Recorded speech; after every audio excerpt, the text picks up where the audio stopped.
There is a little discussion in the book on edge waves and slope waves based on history of how these waves were discovered at the coast and so on.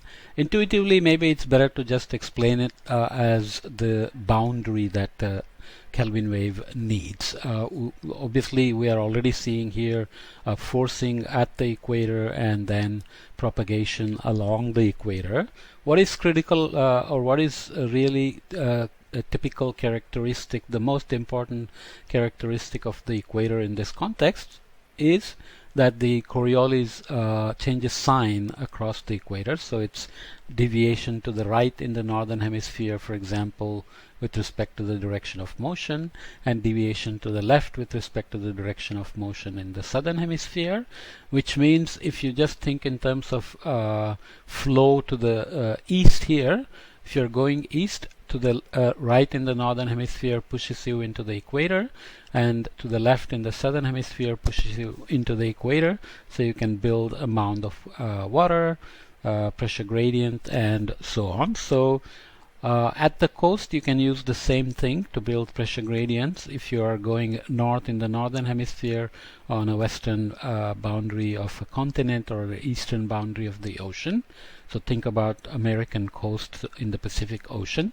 Then if you're going north, you're pushed to the right into the wall. If you're going south, you're pushed away from the wall, and so on. So this dynamics is what gives it the edge wave kind of character as well, or terminology as well. Okay, so let's just come back to the equatorial Kelvin waves itself. So this is showing a spatial distribution of forcing at day 5. So there is a bulge in geopotential. So somehow you created, let's say, a mound of water or pulled up the geopotential height in the atmosphere, and then you let it go. So here you are, forcing amplitude in meters squared per second cubed, going from 0 to builds up at day 2.5 and then decays back out. So you have day 1, the mound is created. You can think of it as a wind stress curl that's either converging and producing downwelling or diverging and pulling up the thermocline and depressing the sea surface. Remember, the thermocline and the sea surface height move in different directions, as we will see in a minute when we come to the ocean solutions. So by day 2 you have the forcing being radiated out towards the east.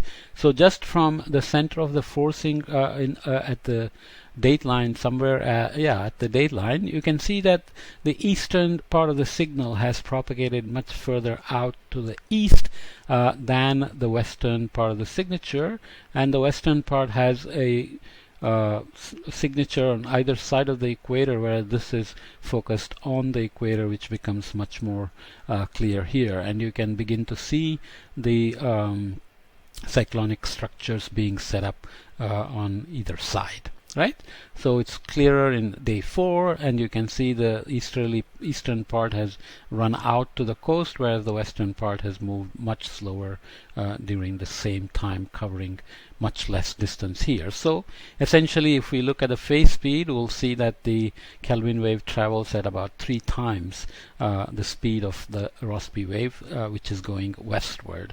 The question then, if you do it in the ocean, what happens when the Kelvin wave and the Rossby wave hit the boundaries? So we'll look at the ocean part of that solution a little bit later on.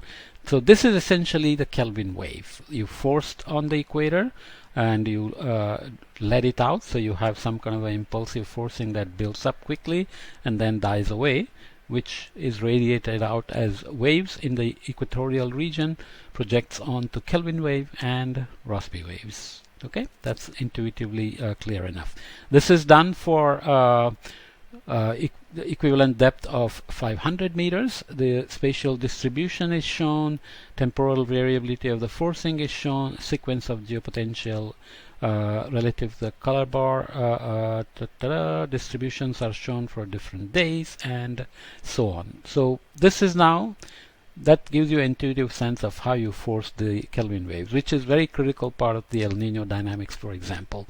During El Nino, or during the evolution of the El Nino, you tend to have what are called westerly wind bursts near the dateline, which are westerly winds that are of a certain strength, like 8 meters per second or so, and they last for a certain period, like 7 days or so.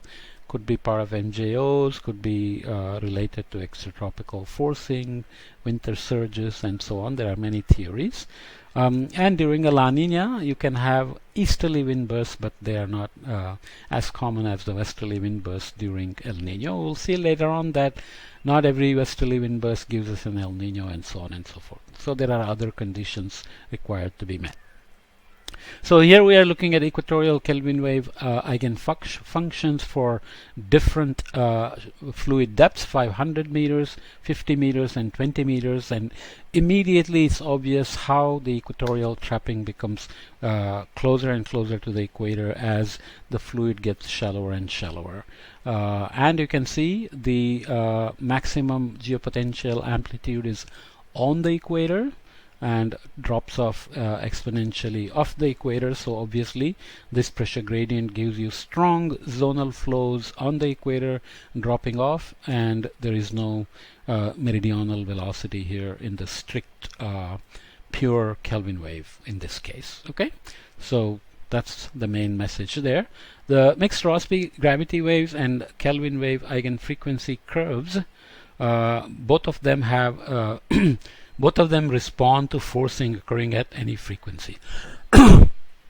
So what do we want to say? Basically, when we looked at the wave number frequency diagram, I said there is a big gap between the equatorial Rossby waves and the eastward and westward propagating inertial gravity waves. In the middle we have mixed Rossby gravity wave, which is gravity wave at high frequencies, and equatorial Rossby wave like in the low frequency range. That's why it's a mixed Rossby gravity wave.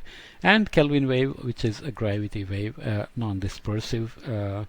And then the question is, which forcing will generate Rossby waves, inertial gravity waves versus mixed Rossby and Kelvin waves?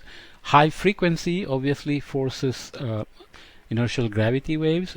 Low frequency forcing is needed for generating Rossby waves, even though here the equatorial forcing is creating both Rossby waves and the Kelvin wave. So those are the relations we have to look for. I will come to this in the next podcast and leave this here as well. So we already looked at equatorial Rossby waves, mixed Rossby gravity waves, inertial gravity waves, and Kelvin waves. So now we will begin to add complications in terms of background flows by looking at the actual mean basic state of the atmosphere. Later on we'll look at the ocean a little bit. Again, it's a simplification because we are looking at mean state, and there are seasonal changes which affect the mean flow wave interactions and so on. So we're keeping this simple but adding complexities before we go to actual full physics.